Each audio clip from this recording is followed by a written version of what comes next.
Benjamin Netanyahu की Lebanon को एक बड़ी धमकी और एक मुर्दा बाइडेन में जंग की आवाज सुनकर जान आ गई। लेट अली शो यू के एक और एपिसोड में आप सबको खुशामदीद। Do like subscribe and share this content. Bell icon पे प्रेस करना मत भूलिएगा। बात शुरू करते हैं आज इजरायली वजीर आजम बेंजामिन नेतन्याहू से। बिन्यामीन जिस तरह उन्हें कहा जाता है या बीबी उनको जिस तरह पुकारा जाता है, उन्होंने आज एक बहुत बड़ी धमकी लगाई है लबनान को, हिजबुल्लाह को नहीं, लबनानियों को। उन्होंने कहा है कि अगर लबनानियों ने अगले कुछ दिनों के अंदर हिजबुल्लाह को खुद मुल्क से नहीं हटाया या इक्तदार से नहीं हटाया या मुल्क के अंदर जो अकॉर्डिंग टू नेतन्याहू साहब ये काबिज हुए हैं उनको नहीं हटाया, तो हम लबनान का वही हाल करेंगे जो हमने गाजा का किया है। जी हां, नेतन्याहू साहब इतनी बड़ी बात कर रहे हैं कि समझ नहीं आ रहा कि किस तरफ ये सिचुएशन जा रही है। ये पहली बार नहीं है बाय द वे कि इसराइल ने लेबनान को तबाह किया है। हम जानते हैं 1980s के अंदर जो जो साबरा शटीला के मैसेकर तो हुए थे फलस्तीनियों के उधर, मगर इतनी बमबारी इसराइल ने की थी 1980s में कि लबनानियों को ये जो पीएलओ थी, पैलेस्टीनियन लिबरेशन ऑर्गेनाइजेशन, जो बाद में फतह बनी, यासिर अराफात भी उधर थे, उनको वहां से निकालना पड़ा। और उसके बाद जाके इजरायली बॉम्बिंग, ये 1980s की बात कर रहा हूं, उसके बाद जाके बॉम्बिंग खत्म हुई। मगर वो तो फलस्तीनी ग्रुप्स थे, अभी भी फलस्तीनी बहुत है लबनान के अंदर। हिजबुल्लाह एक लेबनीज ग्रुप है।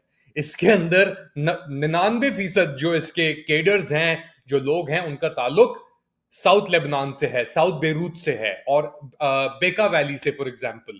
ये इनका स्ट्रॉन्ग होल्ड है। अगर ये नेतन्याहू साहब कह रहे हैं कि या अपने आप को खुद ही निकाल लो लेबनीज से या हम तबाही करें, तो इसका मतलब कि तबाही सर्टेन है। और एक मुर्दा लाश के अंदर भी ये जो उन्होंने धमकी तड़ी लगाई है, उस मुर्दा लाश के अंदर भी जान आ गई। वो मुर्दा लाश जिसके अंदर जो पिछले एक साल जो हमास या गाजा के अंदर जो बर्बरियत जारी है, इसराइल की बमबारी, 40 से 45 से मे बी 1.5 लाख के करीब फलस्तीनी शायद जा भाग हो गए हैं।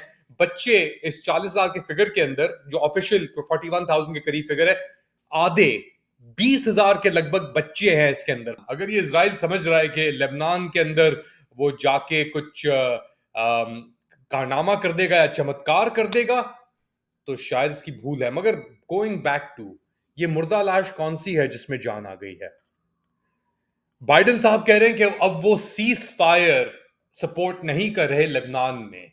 20 अरब डॉलर एक मुल्क को दे दिए हैं अमेरिका ने। और ये अमेरिका के अंदर एक इलेक्शन इशू अब ये सामने खड़ा हो गया है, क्योंकि बाइडेन साहब कंपीट कर रहे हैं एक तरीके से ट्रंप साहब के साथ। अब ट्रंप साहब के ऊपर जो इल्जाम लगाए जा रहे हैं, एक कमेंटेटर है फार राइट अमेरिका के अंदर, निक फ्वेंटेस, वो कह रहे हैं कि वो अब ट्रंप साहब को सपोर्ट नहीं करेंगे। यहां तक कि पूरा प्रोजेक्ट 2025 के एक रिन्यूअल शुरू होगी, बॉर्डर वॉल क्रिएट होगी। अच्छा, निक फेंटे साहब का कहना है कि जी ये जायनिस्ट प्रोजेक्ट का हिस्सा ट्रंप बन गया है और वो ईरान के ऊपर हमला करना चाह रहे हैं। वो कह रहे हैं कि अपना इतने अरब डॉलर मैं इसलिए नहीं सपोर्ट कर रहा भाई किसी भी कैंडिडेट को कि मेरे पैसे बाहर भेजे जाएं। अमेरिका के अंदर बहुत माशी सूरत हाल जो है वो बहुत ही यानी कशमकश का शिकार है, बहुत मुश्किल हो गई है। और स्पेशली जब ये तूफान आए हैं, एक तो हेलीन आया, फिर ये भी जो दूसरा हिट कर रहा है मिल्टन, तो बहुत डिफिकल्ट सिचुएशन है। पैसों की कमी है, जरूरत भी है। और अगर पैसा बाहर जा रहा है और इस तरीके से बाहर पैसा जा रहा है, तो डेफिनेटली डेफिनेटली एक इशू है। मगर अ वर्ड ऑफ एडवाइस या एक और कहानी, पैरेबल याद आता है जंग के ऊपर और बुढ़ापे में, यानी 80-82 साल उनकी उम्र हो गई है बाइडेन साहब की। मगर ग्रीक मिथोलॉजी के अंदर अगर आप जाए ना, तो एक कहानी है उसके अंदर, और मैं उस कहानी को नेतन्याहू साहब से और बाइडेन साहब से क्या कहते हैं, लिंक करूंगा। मगर एक कहानी है और ये एक पेंटिंग है ग्रीक मिथोलॉजी के अंदर। सही है, एक है ग्रीक मिथोलॉजी टाइटन क्रोनस करके। सही है, टाइटन क्रोनस ग्रीक मिथोलॉजी के अंदर, जिसको बाद में रोमन्स ने सैटर्न कहा। वो एक ग्रीक मिथ के अंदर टाइटन क्रोनस एक जिन जैसा एक यानी जायंट था यूनिवर्स के अंदर।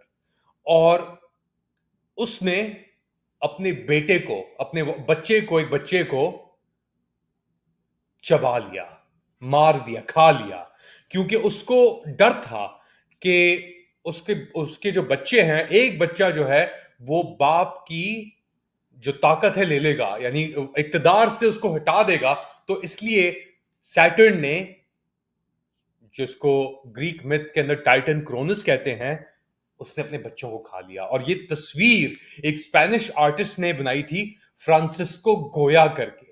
उस मिथोलॉजी जो ग्रीक मिथोलॉजी के अंदर थी कि यार उसने टाइटन क्रोनस जो एक जिन था, एक उनके उनके उसके अंदर एक गॉड आप कह लें था, क्योंकि ग्रीक मिथोलॉजी में और रोमन मिथोलॉजी के अंदर कई डिफरेंट जिन थे, गॉड्स थे उनके, नाउजुबिल्ला। हम तो एक खुदा के अंदर, अल्लाह के अंदर यकीन रखते हैं, मगर उनका जो फिलॉसफी थी वो डिफरेंट थी। तो उस फिलॉसफी के अंदर ये दिखाया कि एक बिल्कुल ही खत्म शुद्ध किस्म का दियो, जिसका नाम है सैटर्न, जो ग्रीक मिथोलॉजी में जिसको कहते हैं टाइटन क्रोनस, उसको डर है कि उसके जो बच्चे हैं वो उसको, एक बच्चा जो है उसको, ये रेवलेशन है, एक प्रोफेसी है जो गाया ने दी है उसे। गाया भी एक और मिथिकल फिगर है।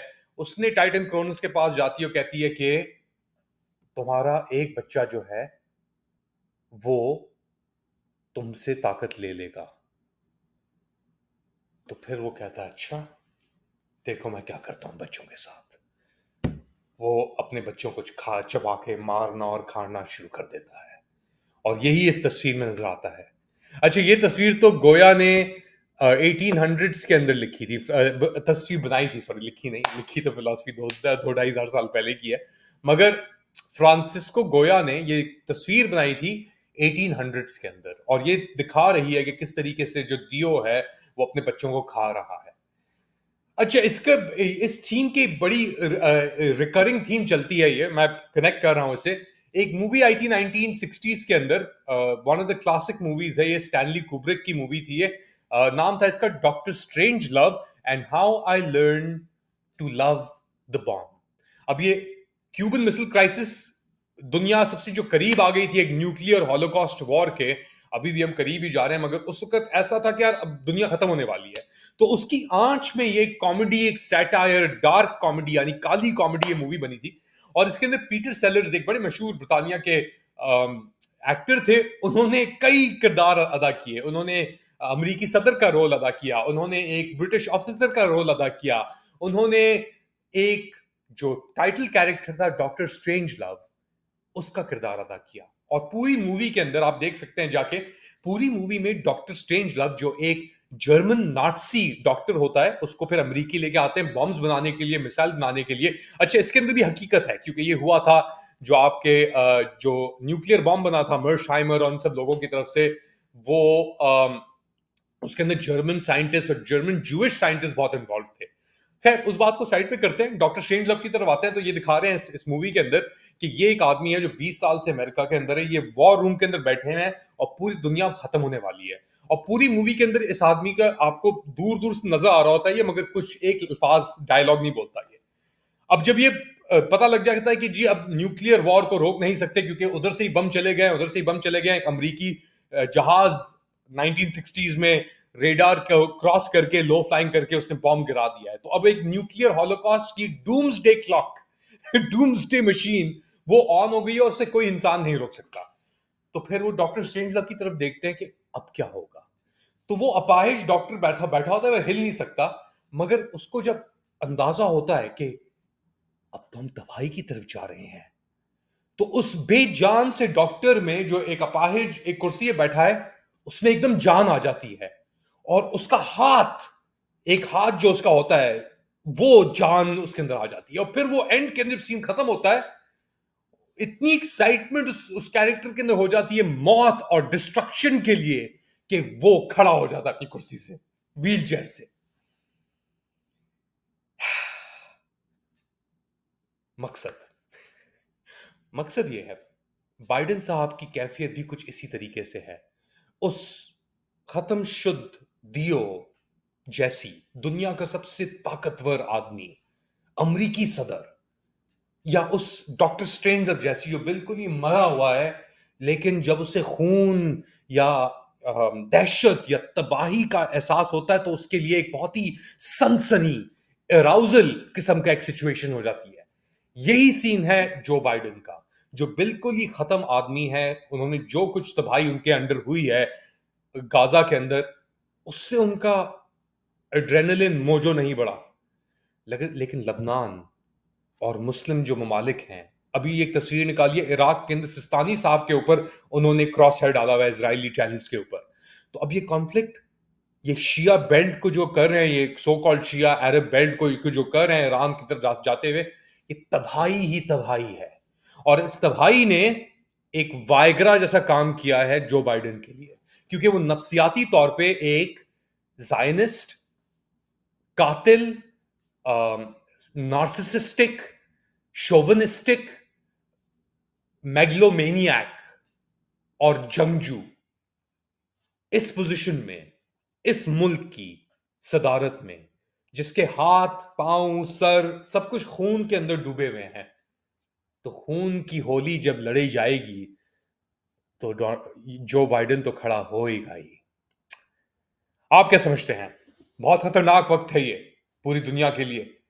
और अब हमारे पास ये कब्रों से जो मुर्दे उठ गए हैं, एक तरफ नेतन्याहू जो जिसने दुनिया को न्यूक्लियर हॉलोकॉस्ट के इतना करीब 1960s के बाद अभी ये सबसे करीब हम खड़े हैं इधर, इसके अंदर यूक्रेन का भी एक एलिमेंट है, इसके अंदर इसराइल का भी एलिमेंट है। इसराइल के पास न्यूक्लियर वेपन्स हैं जो अमेरिका से टेक्नोलॉजी चोरी उन्होंने की, फिर उसके बाद उन्होंने बिल्ड किया अपना पूरा नेतेंस के अंदर, यानी नेगेव डेजर्ट के अंदर उनकी फैसिलिटीज हैं। ईरान के पास एक लंगड़ा लूला सा प्रोग्राम है, पाकिस्तानियों ने भी थूक लगाई उनके ऊपर। मगर ये सिचुएशन अमेरिका की अब इतना खुल के सामने आना, नंगा हो जाना बिल्कुल, यानी खून की लहरों के लिए, और ट्रम्प साहब के आने से भी कोई फर्क नहीं पड़ेगा अब तो मेरे ख्याल से। कमाला तो वैसे ही एक्सटेंशन है उनकी ये मिलिट्री इंडस्ट्रियल कॉम्प्लेक्स की, मगर ट्रम्प साहब के आने से भी कोई फर्क नहीं पड़ेगा। आप क्या समझते हैं किस दिशा पे ये सिचुएशन जा रही है? बताएं कमेंट सेक्शन के अंदर। Press the bell icon, please press the bell icon and do like, subscribe and share this content. अपना ख्याल रखिएगा। इंशाल्लाह आपके साथ और अपडेट्स लेके दोबारा हाजिर होऊंगा जल्द। अल्लाह हाफिज।